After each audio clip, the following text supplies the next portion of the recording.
ఏంటి ఇంకా పడుకోలేదా? లేదు సార్, నేను పడుకోవాలంటే ఒకటి నేను పాట పాడాలి, లేదా ఎవరైనా ఏదైనా కథ చెప్పాలి. నువ్వు పాట పాడుకో, నేనే కథ చెప్తాను. కథలంటే అందులో దెయ్యాలయ్యి ఉండకూడదు మరి. ఏం భయమా? అబ్బే ఇంత రాత్రిపూట అవన్నీ ఎందుకని. ఏనా సినిమా కథ చెప్పరా? సినిమా కదంటే ఒకసారి నేను కాశ్మీర సినిమా సెకండ్ షో చూసి ఇంటికి తిరిగి వస్తున్నాను. అసలే చలికాలం, పైగా అర్ధరాత్రి, రోడ్లన్నీ నిర్మానుష్యంగా ఉన్నాయి. బైక్ స్పీడ్ పెంచి ఓ సందులోకి తిరిగాను. వీధి చివర ఒక స్ట్రీట్ లైట్ వెలుగుతుంది. దూరంగా ఎక్కడో ఊ అని సౌండ్ వినిపించింది. కుక్క? అది నక్క. నేనది పట్టించుకోకుండా ముందుకెళ్ళిపోయాను. ఆ సందు చివర ఒక శ్మశానం ఉంది. మా ఇంటికి వెళ్ళాలంటే అది దాటి వెళ్ళాలి. సరిగ్గా నేను శ్మశానం దగ్గరికి వచ్చేసరికి స్ట్రీట్ లైట్ ఆరిపోయింది. నాకు భయం వేసింది. బైక్ ఇంకా స్పీడ్ పెంచాను.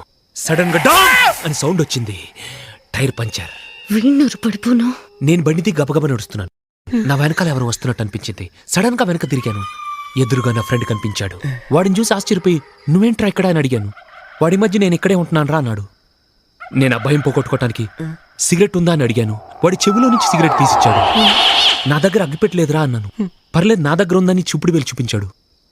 దాని చివర మంట వెలుగుతుంది.